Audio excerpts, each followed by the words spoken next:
हरे Krishna friends, स्वागत है आपका मेरे यूट्यूब चैनल द स्कॉलरशिप से मैं हूं आपका होस्ट एंड दोस्त रमाकांत शर्मा। आज फिर एक नए विषय के साथ मैं आपके सामने प्रस्तुत हुआ हूं और आज का विषय आज के समय के हिसाब से ज़रूरत भी है। और वो क्या है कि क्लास 10th का रिज़ल्ट जैसे अभी सीबीएसई का आया है, स्टेट बोर्ड्स का भी आ चुका है, राजस्थान बोर्ड का आज आया है, तो सारे पेरेंट्स के सामने एक यक्ष प्रश्न आके खड़ा हो जाता है कि कौन सी स्ट्रीम का चुनाव करें, साइंस लें, आर्ट्स लें या फिर कॉमर्स लें, किस फील्ड के अंदर वो जाएं। तो ये ऐसा क्वेश्चन है जो बहुत ही कंफ्यूजिंग होता है हर बच्चे के लिए, हर पेरेंट्स के लिए। ये क्लास 10th है, ये ज़िंदगी का सबसे बड़ा टर्निंग पॉइंट होता है और ये एक क्रॉस रोड वाली सिचुएशन हो जाती है। चौराहे पे हम खड़े हो जाते हैं जैसे कि हमें क्या करना है और क्या नहीं करना है, इधर जाएं कि इधर जाएं। तो बड़ा कंफ्यूजिंग ईयर भी यही होता है। एक स्टूडेंट है वो इतना हेल्पलेस सा फील करता है कि मुझे कौन सा स्ट्रीम चूज कर लेना चाहिए। जैसे सचिन तेंदुलकर थे, वो क्लास 10th में फेल हो गए थे, बट उनको पता था कि उनको ज़िंदगी से क्या चाहिए, तो उन्होंने क्रिकेट को, अपनी पैशन को अपना करियर बनाया। तो क्या आप रेडी हैं ऐसी चीज़ों के लिए? अगर नहीं हैं तो ये वीडियो आपके लिए बहुत हेल्पफुल होने वाला है। हम कैसे स्ट्रीम का चुनाव करते हैं ये चीज़ तो हम डिस्कस करेंगे। साथ में ज़्यादातर बच्चे स्ट्रीम का चुनाव कैसे करते हैं, एक तो स्टैंडर्ड जो स्ट्रीम है साइंस, उसको ले लेते हैं। नंबर 2 जो दूसरा पॉपुलर सब्जेक्ट है, स्ट्रीम है कॉमर्स, उसको ले लेते हैं, या फिर जो नॉन कन्वेंशनल एक सब स्ट्रीम है आर्ट्स, उसको प्रीफर करते हैं। तो क्या आप भी ऐसे ही चुनाव करते हैं? ये वीडियो आप अंत तक ज़रूर देखिएगा, क्योंकि इसके अंदर मैं आपको बताऊंगा कि स्ट्रीम का चुनाव करते वक्त आपको क्या नहीं करना चाहिए और फिर क्या करना चाहिए। और दूसरा, हर सब्जेक्ट का, हर साइंस जो आर्ट्स कॉमर्स तीनों जो स्ट्रीम्स हैं, इनका एक मैं क्रिटिकल एनालिसिस आपके सामने प्रस्तुत करूंगा कि हर स्ट्रीम का अपना एक इम्पोर्टेंस है, उनमें करियर अपॉर्चुनिटीज़ क्या हैं, वो साइंस किस बच्चे को लेनी चाहिए, क्या उसके अंदर ऐसी काबिलियत हो, कॉमर्स किसको लेनी चाहिए। और सबसे एंड में एक ऐसी टेक्निक बताऊंगा जिसमें आप अपने आप को पूरा एसेस कर सकते हो कि ये चीज़ मेरे लिए बनी है या नहीं है। तो वीडियो को ज़रूर देखें, अंत तक देखें और वीडियो को लाइक करें, कमेंट करें और मेरे चैनल को सब्सक्राइब करें। चलिए अब वीडियो शुरू करते हैं। सबसे पहले एज ए स्टूडेंट और एज ए पेरेंट जो स्ट्रीम का सिलेक्शन है उसमें आपको क्या नहीं करना है उस पर हम चर्चा करते हैं। तो सबसे पहला पॉइंट आपको जो मैं बता रहा हूँ क्या नहीं करने वाला, वो है don't follow the crowd and friends. बच्चों, आपको पता है कि 10th क्लास के अंदर सब एक साथ बैठते हैं और एक स्टैंडर्डाइज जो सब्जेक्ट्स होते हैं वो पढ़ते हैं, लेकिन क्लास 10th के बाद सब्जेक्ट्स हैं वो कस्टमाइज्ड हो जाते हैं, मीन्स अलग अलग फील्ड हो जाता है। और वहाँ पर क्या है कि बच्चों में एक जनरल नोशन होता है कि मेरे जो ग्रुप के फ्रेंड्स हैं वो तो कॉमर्स में गए, कुछ हैं वो साइंस में गए, मैं कहाँ जाऊँ। तो उनको फॉलो करते हुए वो भी साइंस में या कॉमर्स में चला जाता है। तो ये गलती कभी नहीं करें। क्यों? हर बच्चे की जो मेंटल कैपेसिटी है वो अलग अलग होती है। जिसने साइंस ली है, साइंस आपके लिए ना बनी हो क्योंकि आप मैथ्स में बहुत वीक हैं, आपको नहीं आता है नंबर्स के साथ एडजस्टमेंट करना, तो ये आपके लिए डिज़ास्ट्रस 11th और 12th में ही हो जाएगा। कभी भी फ्रेंड्स को फॉलो ना करें क्योंकि ये करियर का सवाल है, ये आपकी लाइफ का सवाल है। तो बहुत बेहतर तरीके से सोच समझ के ही आप अपना सब्जेक्ट का चुनाव करें। वो क्या है, आप कैसे कर सकते हैं? सबसे पहले जस्ट चेक योर पैशन, अपना इंटरेस्ट चेक करें, अपना एप्टीट्यूड चेक करें कि मैं सोशल साइंस में अच्छा हूँ, कि मैं साइंस में अच्छा हूँ, कि मैं मैथमेटिक्स में अच्छा हूँ, मुझे क्रिएटिव काम करना अच्छा लगता है या मुझे कोई म्यूज़िक का काम अच्छा लगता है, किस तरह का। तो अपने आप को पूरा एसेस आप करें और अपने इंटरेस्ट और पैशन को ही फॉलो करें, क्राउड को न फॉलो करें। जैसे रॉबर्ट फ्रॉस्ट की एक पोइम है, the road was not taken, उसमें वो भी ये बताते हैं कि मेरे सामने 2 चॉइस थी, एक तो ट्रेवल्ड बिटन पाथ था और एक ऐसा पाथ था जिस पे बहुत कम लोग गए थे, और मैंने दोनों को सोच समझ के जहाँ भीड़ जा रही थी उधर न जाके मैंने दूसरे रास्ते को चुना, और उसके बाद की कहानी सब जानते हैं। तो कभी कभी लाइफ में हमें अपने दिल की सुननी चाहिए, अपनी पैशन को देखना चाहिए, उसके बाद ही हमें स्ट्रीम का चुनाव करना चाहिए। तो ये काम कभी ना करें। नंबर 2 कि आपको क्या नहीं करना है, वो है पेरेंटल प्रेशर और सोशल प्रेशर में ना आए। पेरेंट्स का जनरल नोशन ये होता है कि उनका जो सबकॉन्शियस माइंड है, उनके अंदर ये चीज़ चलती है कि लाइफ में जो मैंने नहीं अचीव किया, जो मैं नहीं कर पाया, वो मेरे बच्चे करें। तो वो शायद ये भी हो सकता है कि उनकी दिली इच्छा हो कि उस फील्ड में वो जाएं, तो अपनी वो इच्छाओं को उन पे भी इम्पोज करते हैं।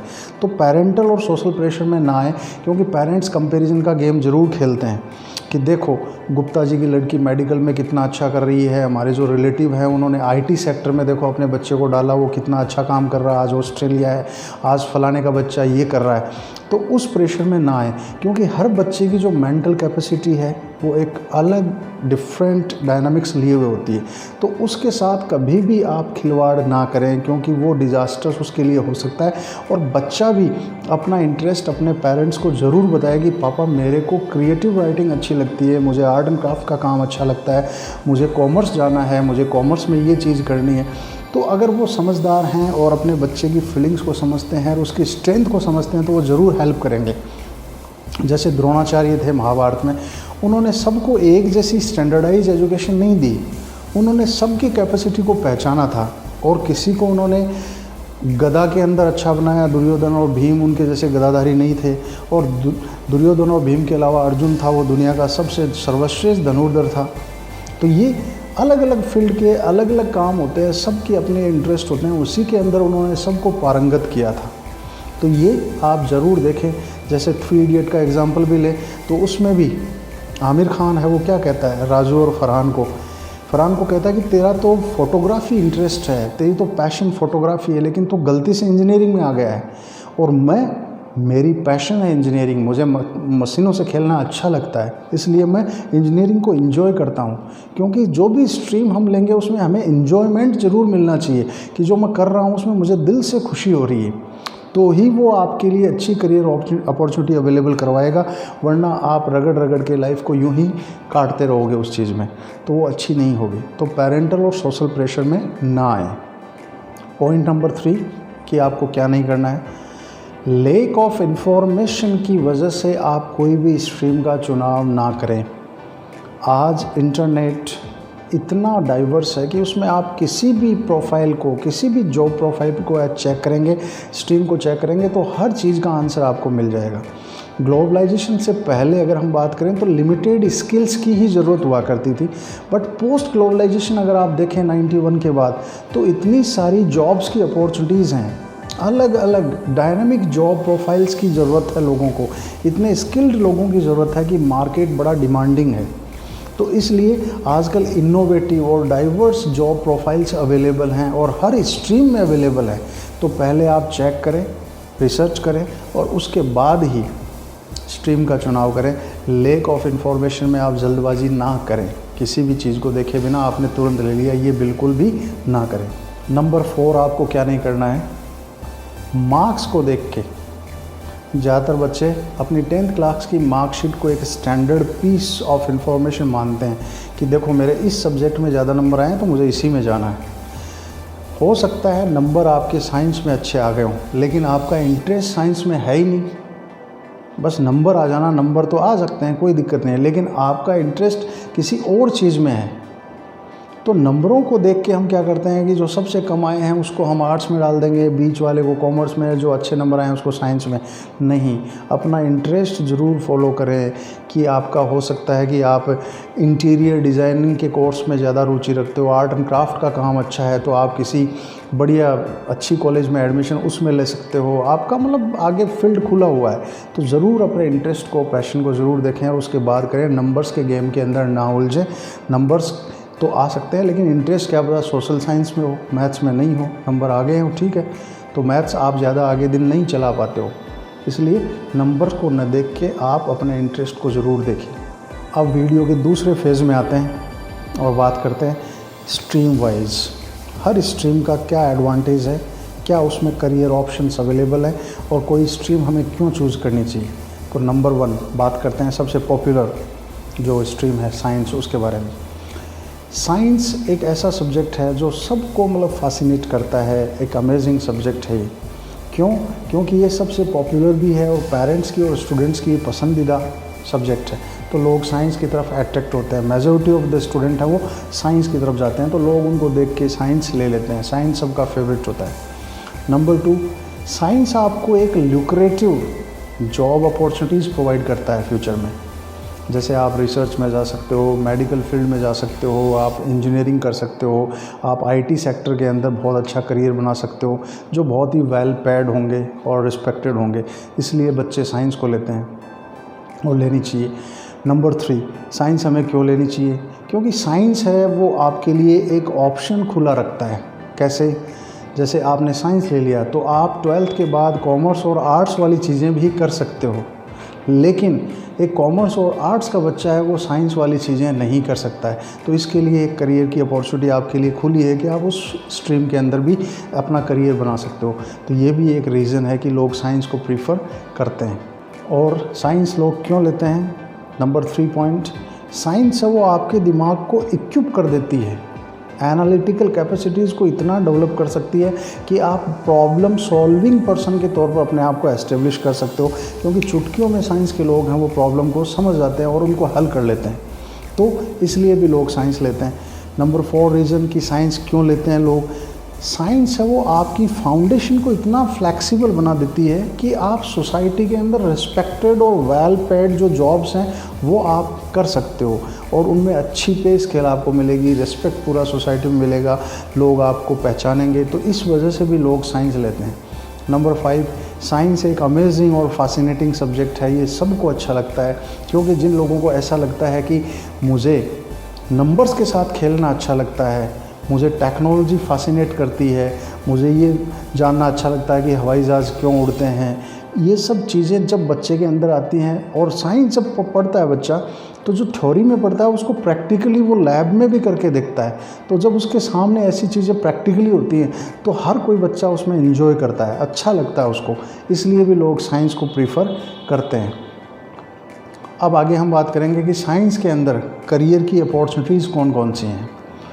साइंस एक डाइवर्स फील्ड आपके सामने खोलता है जॉब ऑफर्स का, एक करियर ऑप्शंस का।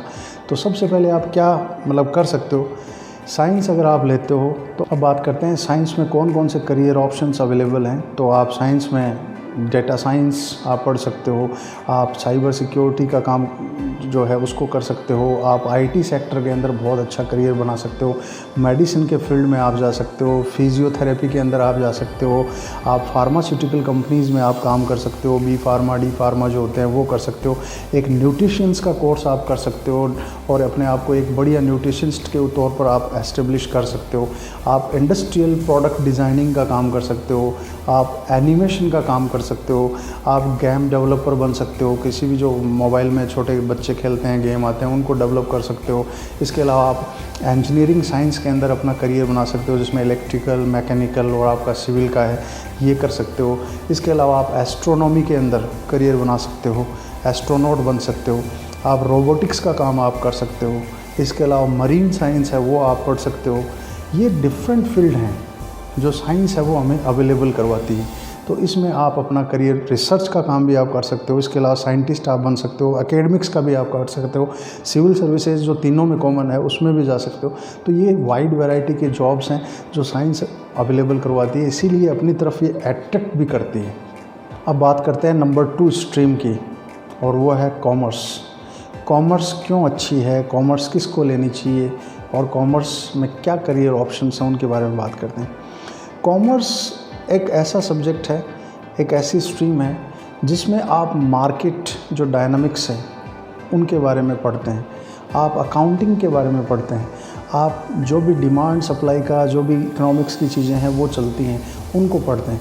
तो अगर आपको ये सब चीज़ें अच्छी लगती हैं कि बिज़नेस लोग कैसे करते हैं, डिमांड कैसे बढ़ती है, सप्लाई का काम कौन करता है, ये अकाउंटिंग का काम क्या होता है, ये बिज़नेस के बारे में चीज़ें हैं, इकोनॉमिक पॉलिसीज़ हैं, बैंकिंग है, इन सब चीज़ों के बारे में अगर आपका इंटरेस्ट है तो कॉमर्स आपके फील्ड का हो सकता है, कॉमर्स आप ले सकते हो। लोग कहते हैं कि कॉमर्स में करियर ऑप्शंस बहुत कम हैं, लेकिन अगर आप ग्लोबलाइजेशन के बाद 91 के बाद अगर देखें तो कॉमर्स में डाइवर्स जॉब अपॉर्चुनिटीज़ हैं। पहले जो ट्रेडिशनल जॉब ओपनिंग्स होती थी इनमें, जैसे CS और CA, कंपनी सेक्रेटरी और चार्टर्ड अकाउंटेंट, ये ट्रेडिशनल जॉब्स तो हैं ही हैं। इसके अलावा जो डाइवर्स फील्ड है कॉमर्स का, उसमें बहुत से जॉब ऑफ़र आपके सामने रहेंगे जब आप कॉमर्स पढ़ाई कर लोगे। जैसे आप इन्वेस्टमेंट बैंकिंग के अंदर अपना करियर बना सकते हो, आप इंश्योरेंस सेक्टर के अंदर अपना करियर बना सकते हो, पूरा बैंकिंग का सेक्टर आपके लिए खुला हुआ है। आप एक सर्टिफाइड इकोनॉमिक प्लानर आप बन सकते हो, आप कॉस्ट एंड मैनेजमेंट अकाउंटिंग का काम आप कर सकते हो, आप डेटा एनालिटिक्स का काम आप कर सकते हो, आप ये सारे के सारे फाइनेंस का काम आप कर सकते हो। इक्विटी मार्केट के अंदर, जिसको हम स्टॉक मार्केट भी कहते हैं, उसमें अपना सारा का सारा करियर आप बना सकते हैं। तो वाइड वैरायटी ऑफ जॉब्स हैं वो अवेलेबल हैं। होटल मैनेजमेंट है, सिविल सर्विसेज है, वो तो तीनों के लिए कॉमन है, ये अवेलेबल हैं ही हैं। नंबर 3 पॉइंट कि कॉमर्स हमें क्यों लेना चाहिए, कॉमर्स में ऐसा क्या है। अगर आप में एंटरप्रेन्योर स्किल्स हैं, अगर आपको लगता है कि मुझे तो आगे बिज़नेस ही संभालना है, मुझे अपना स्टार्टअप शुरू करना है, कोई ई-कॉमर्स की कंपनी इस्टेब्लिश करनी है, मुझे अपना करियर बिज़नेस के अंदर ही बनाना है, तो ये फिट है आपके लिए। सबसे बेस्ट ऑप्शन है कॉमर्स, क्योंकि ये सारी नॉलेज आपको देगा कि कैसे मार्केट काम करता है, कैसे डिमांड और सप्लाई का रूल है वो लागू होता है, कैसे बिज़नेस को सेटअप करना चाहिए, कौन कौन से फैक्टर्स बिज़नेस के लिए ज़िम्मेदार होते हैं, मार्केटिंग, ब्रांडिंग, ये सब पैकेजिंग, इन सब चीज़ों के बारे में आपको कॉमर्स में पता चलेगा। तो ये सारा का सारा फील्ड जो एंटरप्रेन्योर स्किल्स वाले बच्चे हैं उनके लिए सबसे बेस्ट है, इसमें आप जा सकते हैं। अब बात करते हैं नंबर 3 स्ट्रीम की, और वो है आर्ट्स। बेचारी आर्ट्स को सबसे कमज़ोर आंका जाता है इन दोनों के बजाय, और आर्ट्स पे में जो बच्चों का भी चुनाव है ऐसे ही कि सबसे अच्छे नंबर आते हैं वो साइंस में चले जाते हैं, बीच वाले कॉमर्स में, फिर आर्ट्स में। नहीं, ये गलतफहमी है। आज हर स्ट्रीम का अपना एक इम्पोर्टेंस है। जैसे हम कोई सिम्फनी म्यूज़िक की बनाते हैं, उसमें हर वाद्य यंत्र का अपना अपना कॉन्ट्रीब्यूशन है, वैसे सोसाइटी में हर सब्जेक्ट का, हर स्ट्रीम का अपना एक इम्पोर्टेंस है। और आजकल तो आर्ट्स में भी बहुत डाइवर्स फील्ड है, करियर अपॉर्चुनिटीज़ खूब है।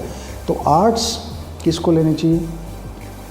आर्ट्स ऐसे बच्चे जो थोड़े क्रिएटिव माइंड होते हैं, जिनको पेपर पे कुछ उतारना अच्छा लगता है, जो आर्ट एंड क्राफ्ट का काम अच्छा करते हैं, जिनका आर्ट से संबंधित जितनी भी चीज़ें हैं उनमें रुचि है, जो सोशल साइंस की जितनी भी चीज़ें हैं, इकोनॉमिक्स है, आपकी पॉलिटिकल साइंस है, ज्योग्राफी है, हिस्ट्री है, उनके बारे में जानना, उनके बारे में एक्स्ट्रा नॉलेज हासिल करना, ऐसी कुछ प्रवृत्ति है, कुछ डिबेट वगैरह बोलने की उनकी आदत है, ऐसा जो भी क्रिएटिव चीज़ उनके अंदर है, तो उन बच्चों को आर्ट्स ज़रूर लेनी चाहिए, और आर्ट्स उनके लिए अच्छा करियर ऑप्शन आगे खोल सकती है।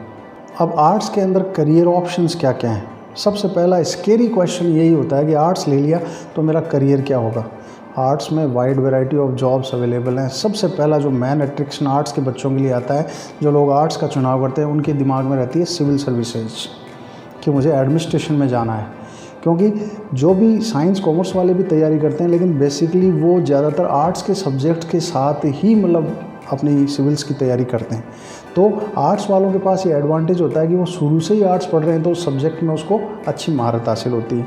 नंबर 1 तो ये रीज़न होता है। फिर आर्ट्स में और कौन से जॉब अपॉर्चुनिटीज़ हैं? तो जर्नलिज़म का फील्ड आपके लिए खुला पड़ा है। आप जर्नलिज़म का कोर्स आगे कर सकते हो, आप प्रोफेशनल एंकर बन सकते हो, आप इसके अलावा रिपोर्टर बन सकते हो, कहीं भी आप मीडिया में आप काम कर सकते हो, PRO का काम कर सकते हो। एडवर्टीजिंग इंडस्ट्री है इतनी बड़ी, वो खुली हुई है, उसमें आप काम कर सकते हो। आप कंटेंट राइटर बन सकते हो, आप ऑथर बन सकते हो, आप स्क्रिप्ट राइटर बन सकते हो। आप बहुत से जॉब अपॉर्चुनिटीज़ हैं जो आर्ट्स में अवेलेबल हैं, उनके अंदर आप जा सकते हो, कोई दिक्कत नहीं है। इसके अलावा अगर आपने आर्ट्स में आगे तक खूब बढ़े, पोस्ट ग्रेजुएशन PhD तक किया, तो एकेडमिक्स का फील्ड आपके लिए पूरा खुला है। इतनी सारी यूनिवर्सिटीज़ हैं, कॉलेजेस हैं, स्कूल्स हैं, केंद्रीय विद्यालय हैं, नवोदय हैं, उनमें अपना आप करियर बना सकते हो। तो एकेडमिक्स का फील्ड आपके लिए पूरा का पूरा खुला हुआ है। इसके अलावा आप UNO में काम कर सकते हो, प्लानिंग कमीशन में काम कर सकते हो, आप WHO में काम कर सकते हो, एज ए डिप्लोमेट आप अपने आप में एस्टेब्लिश कर सकते हो सिविल्स की तैयारी करके। ये है। अगर आपने आर्ट्स में लैंग्वेज फील्ड को चूज़ किया है तो आपके सामने ऑप्शन खुला है कि आजकल बहुराष्ट्रीय कंपनियां इतनी हैं कि उसमें ट्रांसलेटर्स की ज़रूरत होती है, तो आप ट्रांसलेटर का करियर चूज कर सकते हो। एक लिंग्विस्ट बन सकते हो आप, भाषा विज्ञानी जिसको हम कहते हैं, उसमें आप अपना करियर बना सकते हो। तो ये हो गया। अब तीनों स्ट्रीम में कॉमन जो जॉब्स हैं वो कौन कौन से हैं? इसमें एक तो बिज़नेस मैनेजमेंट, बिज़नेस एडमिनिस्ट्रेशन का MBA वगैरह, BBA वगैरह, ये सब आप कॉमनली कर सकते हो। इसके अलावा सिविल सर्विसेज की तैयारी तीनों कर सकते हैं। आप 12वीं के बाद SSC का एग्ज़ाम भी दे सकते हो और SSC ग्रेजुएशन के बाद भी दे सकते हो, तो उसमें भी आप अपना करियर बना सकते हो। इसके अलावा आप जो MBA तो मैंने बता दिया, तो ये सारा का सारा तीनों में आप कर सकते हो, तीनों में कॉमन है, कोई दिक्कत नहीं है इनमें। तो ये तीनों का हुआ। अब जो मैंने आपको कहा था कि वीडियो अंत तक देखें, सबसे लास्ट में मैं आपको ऐसा एक मंत्र दूंगा जिसमें आप अपने आप को एसेस कर सकते हो कि मुझे ये सब्जेक्ट लेना चाहिए कि नहीं लेना चाहिए। तो वो है एक कॉन्सेप्ट, और वो कॉन्सेप्ट है जापानीज़ कॉन्सेप्ट, जिसको कहते हैं इकिगाई। इकिगाई जो वर्ड है जापानीज़ भाषा का, उसका जो हिंदी मीनिंग है वो ये है कि सुबह उठ के मुझे क्या करना है। तो उसके 4 क्राइटेरिया वो बताते हैं कि इकिगाई का टेस्ट हम अपने आप खुद कर सकते हैं। कोई भी काम कर रहे हो हम जीवन में, स्ट्रीम का चुनाव ही नहीं, आर्ट्स लेनी है, साइंस लेनी है, कॉमर्स, इस पे नहीं, आप जनरल अपनी लाइफ में ये टेस्ट कर सकते हो और ये आपको बताएगा। तो उस टेस्ट को करने के 4 चरण हैं। सबसे पहला कि जो काम मैं करने जा रहा हूँ, जिस स्ट्रीम का मैं चुनाव करने जा रहा हूँ, क्या उसमें मेरा इंटरेस्ट है, क्या उसमें मेरी रुचि है। तो सबसे पहला बेसिक क्वेश्चन आपको अपने आप से ये पूछना है, तो आपको आंसर अपने आप अंदर से आएगा कि ये चीज़ वाकई में आपके इंटरेस्ट वाली है या नहीं। नंबर 2, जो इंटरेस्ट वाला चीज़ मैंने देख लिया, अब इस चीज़ को जो मैं कर रहा हूँ, इस काम को जो मैं कर रहा हूँ, ये स्ट्रीम का जो चुनाव मैं कर रहा हूँ, क्या इसमें मैं स्किल्ड हूँ, क्या मैं एक कुशल और प्रवीण हूँ इस चीज़ में, क्या मैं ये काम कर पाऊँगा, क्या मैंने मैथमेटिक्स ले ली है, उस मैथमेटिक्स को मैं आगे तक चला पाऊँगा।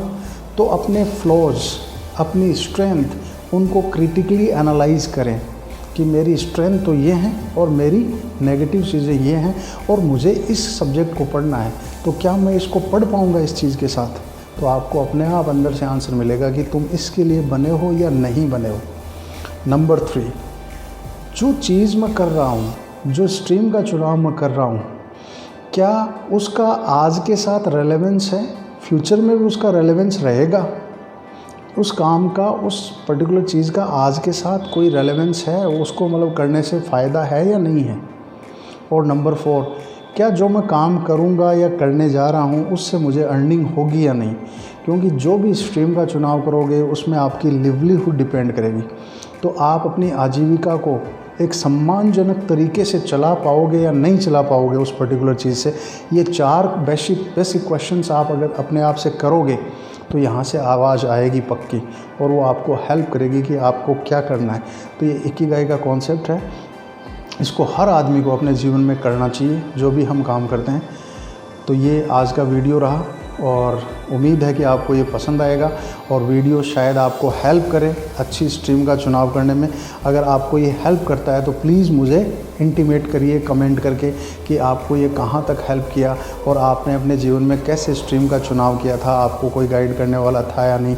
तो ये सब चीज़ें, तो आप जो भी कमेंट आप करेंगे उससे मैं जानूँगा कि वीडियो आपको कैसा लगा।